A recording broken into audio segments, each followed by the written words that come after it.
Ladies and gentlemen, this is Pav Bamber here for PSB Sports, and on the line with me, I've got the trainer of the World Heavyweight Champion, Mr. Peter Fury. Peter, thank you so much for talking to PSB Sports once again. How are you, my friend? Yeah, very good, thanks, and you're welcome. Thank you very much, thank you. Right, Peter, firstly, I've got to throw in the banter straight away. Obviously, Tyson yesterday claiming there was a so-called fallout between yourselves and him. Surely not, Peter. Well, I pity the fool who he gives the interview to, because obviously they can't even see he's fooling around, either that, or they're just out to print any desperate story they can. I mean, I remember when I first read it on Sky Sports, so I was like, Tyson's at it again. But yeah, fair enough. But anyway, Peter, firstly, your son Huey, obviously he sustained quite a bad cut against Fred Cassie, although he moved to 20-0, picked up the WBO Intercontinental Heavyweight title, fought very well. How is his cut at the moment, and how is his health, Peter? Yeah, he's healing very well. He's on plenty of like oils rubbing on the skin. Yeah, he's had a specialist doctor do the stitching on it, so it doesn't break again. So it's very good. He's everything's going well. He won't be sparring for about 5 weeks. Yeah, but he's still in the gym, and he's keeping loose, and he's keeping himself busy. So it's all good. It's all good for him. Good to hear. And obviously, from your perspective, how would you assess his fight with Fred? Not much wrong with the fight, but he couldn't go through the gears because of his immune system being low and all these other complications he's got. But yeah, boxing ability is never in doubt. He was always going to outbox Fred Cassie. Sure. But I'm looking for far more than that. So it was a win against an awkward opponent that's going to make anybody look bad. But I wasn't happy with his performance. He can do so much more. But if he's only 30-40% maximum of his fitness, then you can't expect anything else. Fair enough. And of course, I saw Huey's tweet that he's back out in Holland with you guys. Yep. Also, there's obviously talk about him fighting on the undercard of July the 9th. Bearing in mind his health and his cut, is that still possible, Peter? Yeah, he's going to fight on that card, but he's going to have a run out just to keep busy fight. Sure. Until we get his health absolutely spot on, which is paramount. He's on medication at the moment. Yep. To clear all of his skin up, and it's early days, but already he's starting to look a bit better. He's still feeling a bit tired, right? But that's to be expected. So he's just keeping loose in the gym, and we're just waiting for him to feel full in himself again. Sure. And then hopefully he'll have a couple of weeks sparring before his next fight. Sounds good. And of course, at the moment, the British heavyweight scene right now is thriving. You've got obviously Tyson, Huey, DILLIAN, WHYTE, David Allen, David Price, Derek Chisora, so on and so forth. Obviously, there was talk about Huey Fury and DILLIAN WHYTE for the British heavyweight title. It was ordered by the British Boxing Board of Control, but obviously you guys have thought to go a different way. Can you just explain why? Because obviously Huey's picked up the WBO title now, hasn't he? Yeah, he's a WBO. He's number 6 in the world. Yeah. That's one thing. The other thing is we know DILLIAN WHYTE. It's not a title that we're desperate for. Yep. Because we always said, even going back 2 years ago now, right, with Huey Fury, the British title, although it's a lovely belt, it's not paramount because we're not in it to be a British champion. We're in it to be a world champion. So that's the route Huey Fury's gone down. He's already ranked number 6 in the world. He's doing well. Saying that, no matter what the situation was, even if this fight was for a world title, Huey would not have been taking this fight, because I'm not going to put my fighter in 30-40%, am I? So makes sense, absolutely. Even when he fought Fred Cassie, he told me he was fine, he was okay, but that wasn't literally true, because he's not been telling me the absolute truth in fear of pulling him out of fights. Sure. So we've had a harsh discussion over it. Told him unless he tells me the truth, his career's in the balance. Yeah. And It's foolish of him. But he's young. He's 21 and he wants to fight every week. But it's up to me to gauge it. And he's quite clearly got health issues, which revolves around the skin, the bad acne. It's interfering with his immune system because his body's constantly in a fever. He's fighting infections 24/7. Wow. So every time he trains hard, he hits the deck. And this is the reason. So we're happy with the medication he's on now. And it's going to be between 5 and 7 months before he's fully recovered with no side effects. So, although there's nothing physically wrong with him, he's been boxing in his last 20 fights, all of his pro career with a fever. Wow, which you can imagine is not a nice thing to have to cope with. No, sure, absolutely, and obviously, give Huey my best wishes, Peter, and fingers crossed he gets well soon.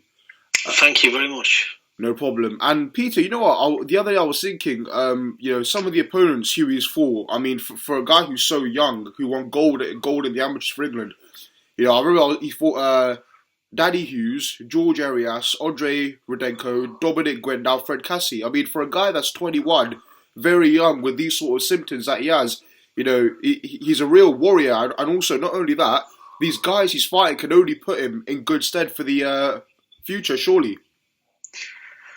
I've always said this is a phenomenal kid. Not so much respect because he's my son. Yeah. But, I just see it for what it is. He's got so much ability. He's got so much natural toughness about him. Right. He's a throwback. And he's an exceptional boxer. And you're absolutely right. He's never dropped a round, I don't think. Yeah, exactly.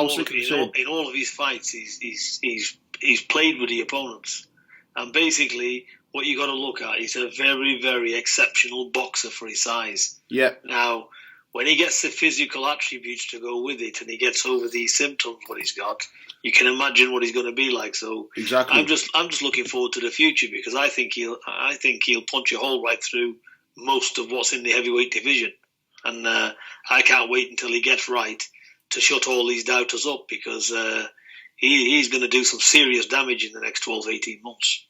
Absolutely. And, you just mentioned there how he hasn't dropped around. If I recall at the SSC Arena in Wembley, Peter, when he fought Dominic Gwynn. I mean, Dominic Gwynn, a seasoned guy, veteran, experience in the game, and literally, that fight, I think Huey just controlled it with his jab, and he didn't even lose a round. It was a very measured, calculated, solid performance.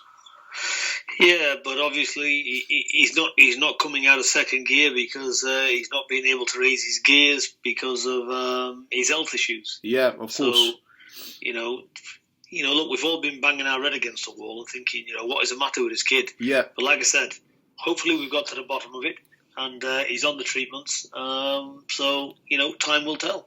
So that's it. So there's not much more we can say on it. He's like I said, he's out in just a keep busy fight. Yeah. On the 9th of July. Then he'll be out again October/November, and if he's feeling good, he'll be in a serious fight. So sure. we're not going to hang around with him. So he's he's 20. He's got the experience. So as long as he's feeling 100%, he'll be in a serious fight because there's no point in putting him in any less of a fight. Yeah. Because he's not really gaining anything. Fair enough. And of course now, Tyson Fury, the unified heavyweight champion of the world. I saw some of the photos you put up yesterday on Twitter. Peter, he's lost so much weight. He's actually looking in pretty decent shape. I don't know why. I don't know why the boxing public are so surprised. Yeah. What did he think? He will have had a 12-week training camp. Exactly. He's going to be in super. He's going to be super ready. Yeah. It's just I listen to the comments and it amazes me. But look, we've got a job to do. My job is to making sure it goes right on the night, which you can never be 100%. Sure. But there's one thing for sure I am 100% on. It won't be his physical attributes, and it won't be his fitness, or it won't be his stamina, or it won't be his mental state what makes him lose a fight. The only way you can lose a fight is making a mistake and getting knocked back out. Yeah, sure. because that's what it's got to take to beat Tyson. You got to nail him to the floor. Yeah.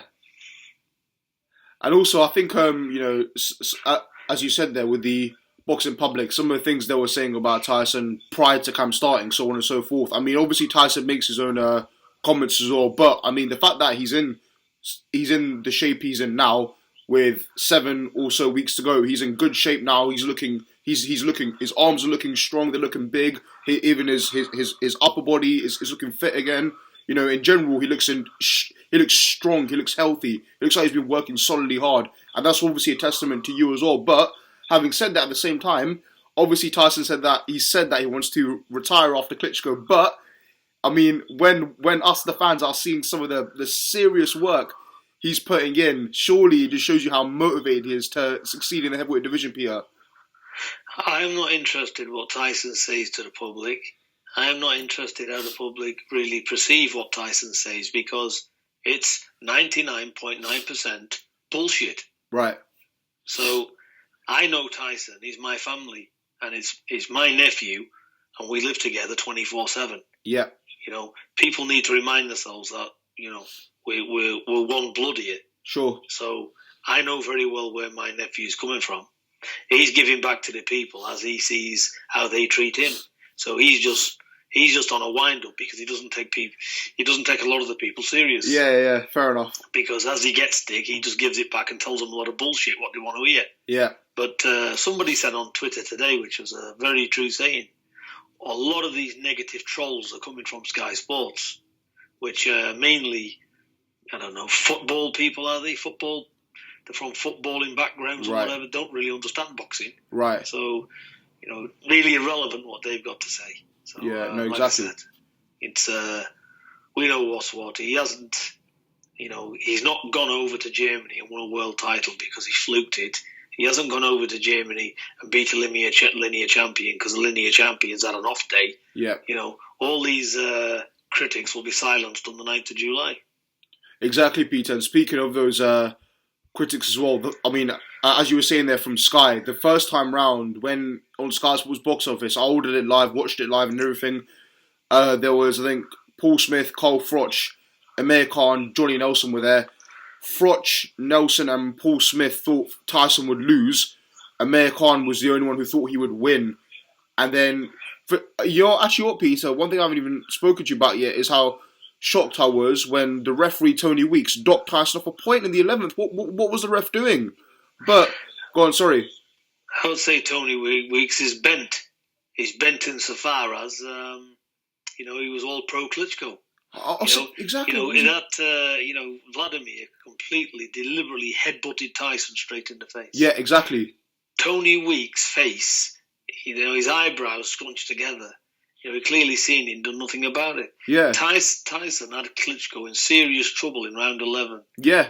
Tony Weeks seen it, parted Tyson and give him a point so as Vladimir could regain himself. Yep. Now, if that's not bent refereeing, I don't know what is. So the best thing Tony Weeks can do is keep out of my sight. So he definitely isn't doing the rematch.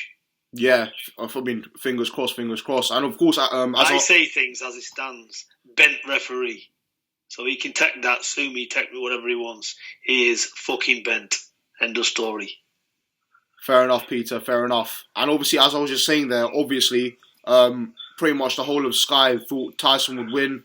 Even now, people are saying that, you know... I'll correct you there. The whole of Sky thought Tyson would lose. Oh, sorry, would lose. Sorry, I was getting mixed up my words there. Sorry. The whole of Sky thought Tyson would lose, as did, you know, guys like Clifton Mitchell were saying, around 95% of the British public, so on and so forth. And then when he did win, he didn't get the credit he deserved. So having said that, I know you guys aren't totally too concerned about what people think. All right, well, let me just stop you there. Your comments there. Is anyone really surprised why Tyson speaks the way he does to the public and gives them a load of bullshit? No, okay. I'm just answering the questions you just put.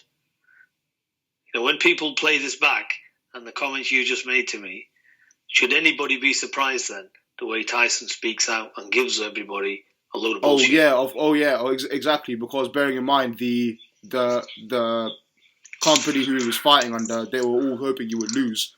So subsequently, it only makes sense for him to say that to say the stuff he does.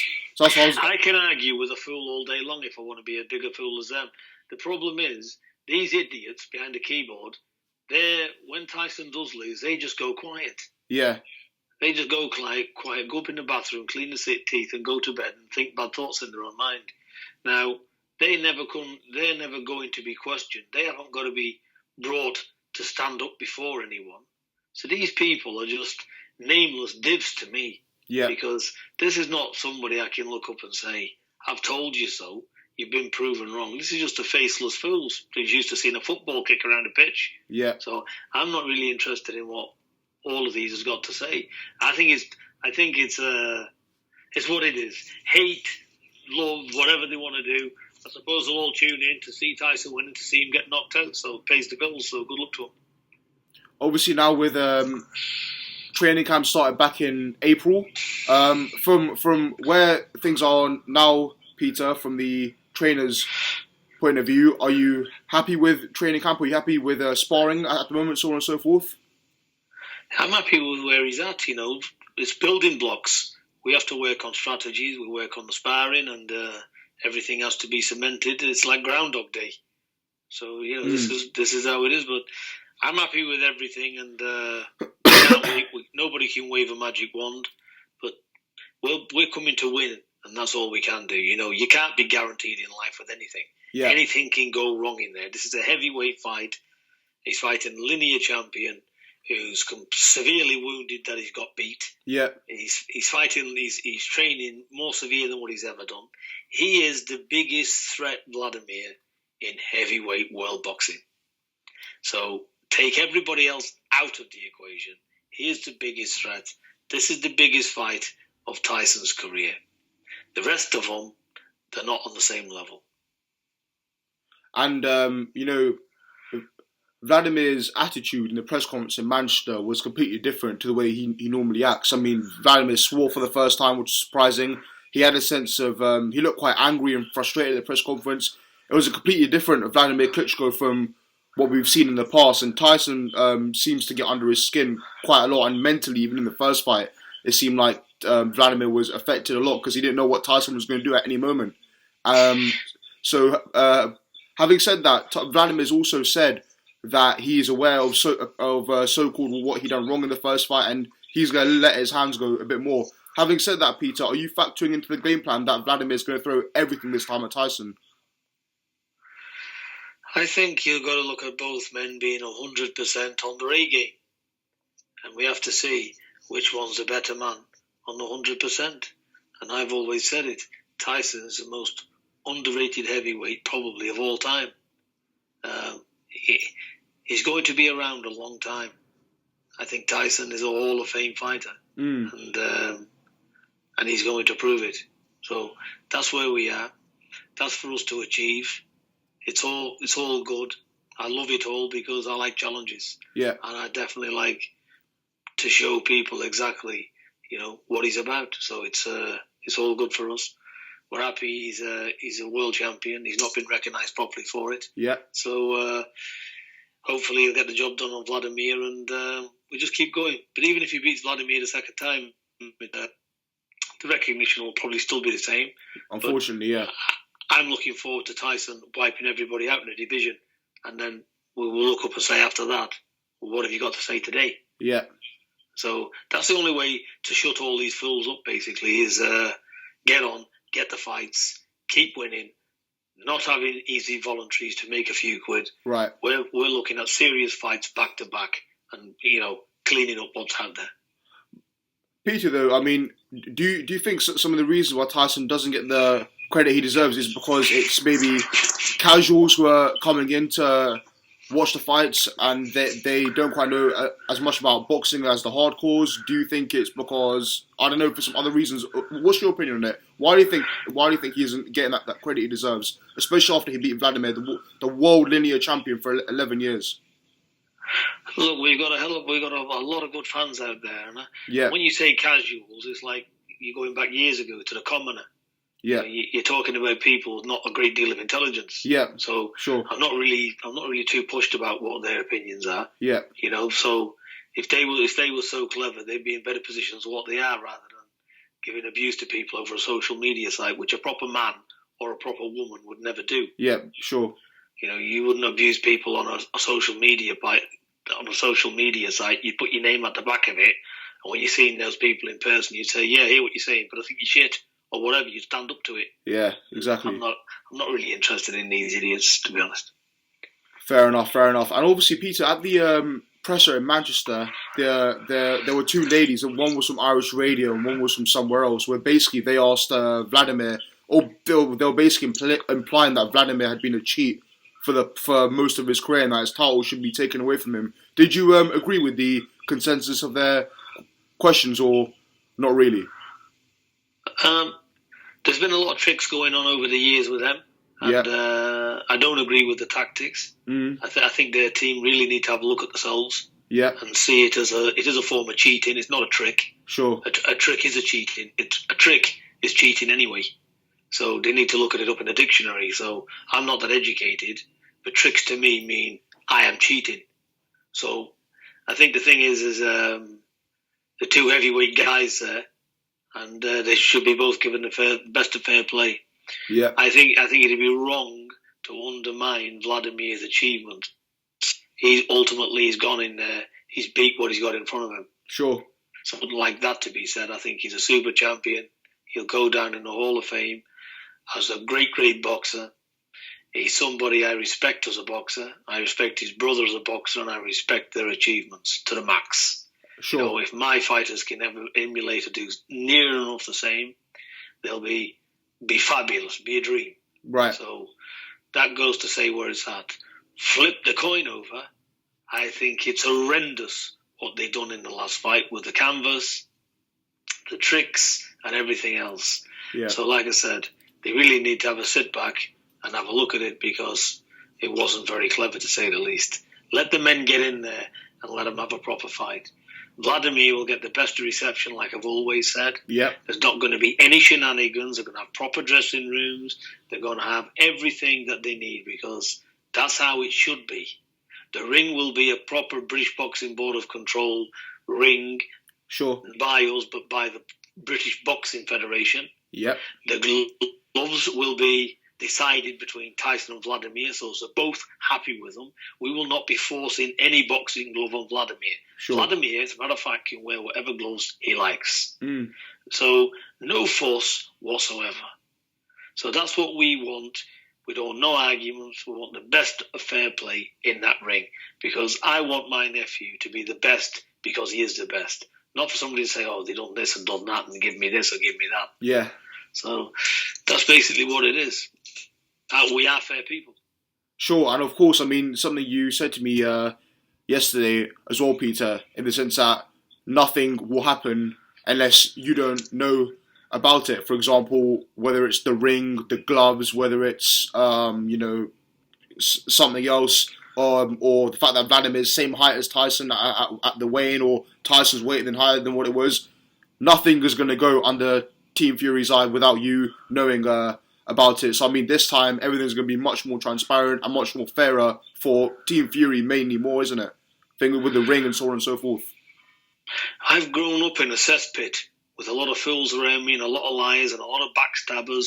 I've even gone to prison through backstabbing and having close friends and being poison chalices behind people's back. Yeah. I know every deviant trick under these stars. So sure. I'm certainly not a fool at my time of life. I've gone through every scenario. So I can smell what's going on before it happens. So there's no tricks going to be played around me, because I can see it before it even gets there. Yeah. So, like I said, as proper people don't need to do tricks, because you can't be clever with a clever person, because you're the mug. Because when you try and be more clever than somebody else, you're the fool. Just be genuine, be honest with people, and just tell the truth. And that's it. And let the best man win. I'm sick of the politics. I'm sick of all the bollocks surrounding boxing. I'm sick of this person thinking he's better than that person. Nobody's better than anybody till they get in the ring and have a fight. We don't know that, do we? So that's why we're all keen to see these fights. Absolutely. I believe Tyson's one of the best heavyweights of his era. Right. And that remains to be proven. nothing's a guarantee in life. Anything can happen. We see. And Peter, on a more brighter note, I mean, another bit of banter, obviously, after our talk yesterday, that Tyson said he was dropped by a light heavyweight in sparring, and that's even a bit more banter for people to look at. Surely not once again. It's just Tyson having a laugh with the fans, right? Well, that's what he does, Yeah. I'm sick of having to correct things, People should see it for what it is. Yeah. They've only got to look at Tyson's personality, the way he speaks. He's got that personality where he's always joking around. Yeah.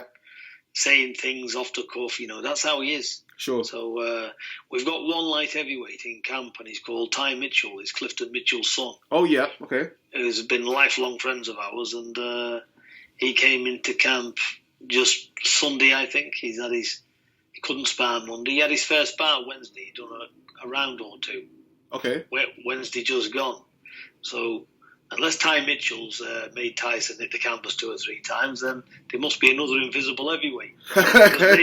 Basically, we only have, and the only reason we've got Ty Mitchell in, because he's very fast, he's awkward. We use him for speed. Yeah. He's not for Tyson to hit back. Basically, it's for Tyson to slip and move and work the jab and look for his timing. Sure, and, absolutely. That's what the speed is for. So that's the only reason we use light heavyweights.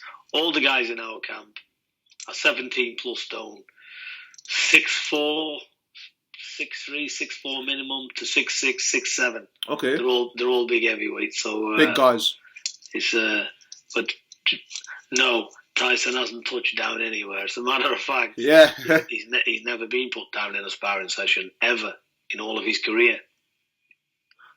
Peter, obviously, Eddie Hearn's been saying that apparently negotiations have started for Anthony Joshua and Tyson Fury. Is this true? And if so, will this fight happen towards the end of the year? So we're looking like November, December time?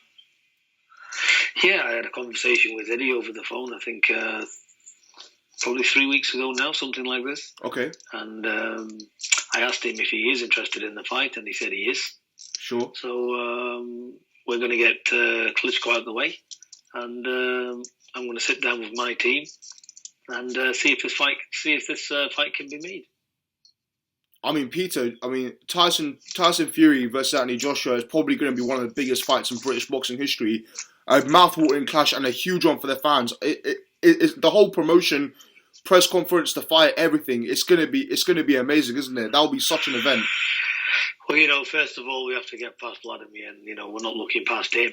But yeah. It'd be a fabulous thing for all the boxing fans around the world, for sure, especially for England. We've got, I don't care how he's got the world title, he's got it. Yeah. So he's got a massive following. A lot of people believe he's the next thing in boxing. Yeah. So it's a great fight, and it's certainly a fight that we're interested in, and hopefully it can get made. And also, it's a potential chance for Tyson to get back the belt to get back the IBF belt, which he never lost, Peter, in the first place. I think Tyson will, as and when, if they do fight and Tyson wins the belt, I think Tyson will just give it straight back to Joshua anyway. Okay, right, fair enough. Final 2 things, Peter, because I know you've got places to go to. Right, final 2 things. Firstly, Peter, what do you make of Alexander Povetkin's failed drug test? And is there any measures that we can do as a sport or the governing bodies can do to essentially stop drug use, Peter? Is there anything they can do at all? Yeah, just legalise all of it and let them get on with it. Okay, fair enough. And obviously, where do you think Wilder can go now, Peter, from here? I think if the Povetkin fight could have happened, irrespective of what's been said, and it legally could have happened, it should have happened. Right. Because Povetkin's too small on the super scene, let's say, meaning super heavyweights and the size. Right. Povetkin's a very, very good fighter for his own kind of size, i.e. 5'11", 5'10", 6 foot. Sure. But you're just not, unless you're Iron Mike Tyson, which clearly he's not, you're not going to really cut it at that level. We all seen what happened with him and Vladimir Klitschko. It looked like a mismatch. Sure. So I didn't really see a threat there for Wilder, to be honest. So, like I said, I don't think, although Povetkin, I rate him very highly as a good fighter. Yeah. Not against the elite tall fighters. I think they just can't negate that distance. Okay, fair enough. And Peter, finally, obviously there's been a lot of talk about Floyd Mayweather and McGregor from the UFC. He's the UFC featherweight champ, and Floyd fighting in his 50th fight. Do you think this fight is actually possible to be in a boxing match, MMA versus boxing? And if so, who wins, Peter? I think it needs to be a WWF fight. I think Tyson should do the commentary for the WWF, and they should do the fighting in it. Right. Because as what it is, it's a circus. So basically, let it be entertained like a circus. What do you want me to say? I'm a hardcore boxing man.